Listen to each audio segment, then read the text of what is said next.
नमस्कार, सलाम, प्रणाम और सुबह की इंडी प्लस न्यूज देख रहे हैं सभी दर्शकों को प्यार भरी सत श्री अकाल। दोस्तों, इस वक्त की बहुत ही बड़ी खबर आ रही है अमेरिका ईरान से।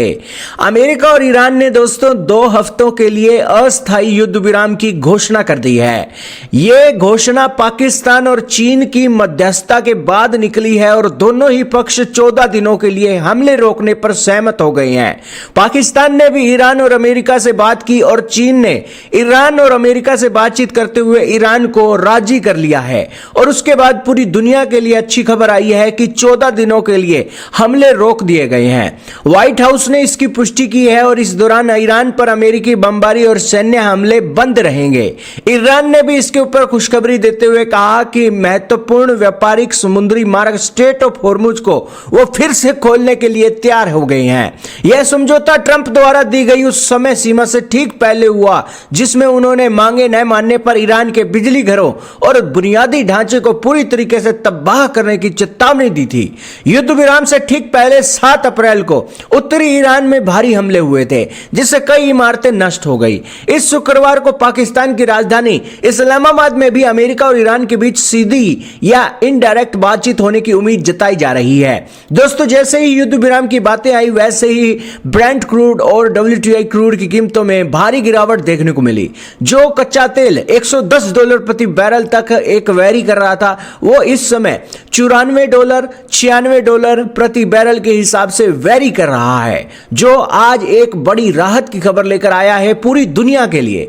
पूरी दुनिया को अब लाइन में लगने की जरूरत नहीं है अपने जरूरी एनर्जी के संसाधनों को लेने के लिए। इसके अलावा दोस्तों, अल जजीरा का आर्टिकल आपके सामने चल रहा है, Trump suspend US attack, Tehran agree to 2 week ceasefire. फिर दोस्तों, द गार्जियन का आर्टिकल चल रहा है जिसके अंदर US और ईरान एग्री हो गए हैं प्रोविजनल सीज फायर को लेकर और तेहरान ने कहा है कि वो स्ट्रेट ऑफ हॉर्मुज ओपन कर देगा। फिर दोस्तों, द इंडियन एक्सप्रेस का आर्टिकल है चल रहा है जिसके अंदर पाकिस्तान के शहबाज शरीफ ने इनवाइट किया है ईरान और अमेरिका को कि वो इस्लामाबाद आए और 10 अप्रैल को यहां पर एक चीजों को मैनेज करना सीख लें। इसके अलावा हिंदुस्तान टाइम ने भी कहा है ट्रंप ने अनाउंस किया है सीज फायर और ईरान के ऊपर अटैक सस्पेंड कर दिया है। और इन सारी बातों के बीच दोस्तों, सारी निगाहें तो टिकी हुई हैं इजराइल पर, क्योंकि दोस्तों ये जंग की शुरुआत इजराइल ने की थी।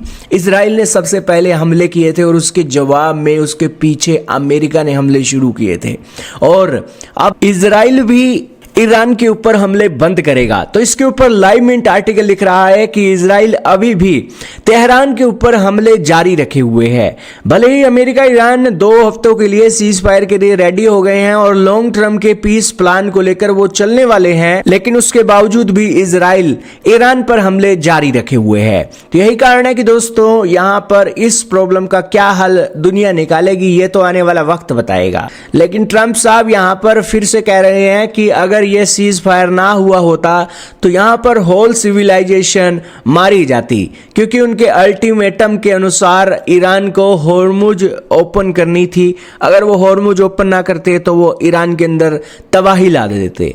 लेकिन अच्छी बात हुई दोस्तों, ये तबाही नहीं आई और यहां पर चीजें अच्छे से मैनेज हो गई।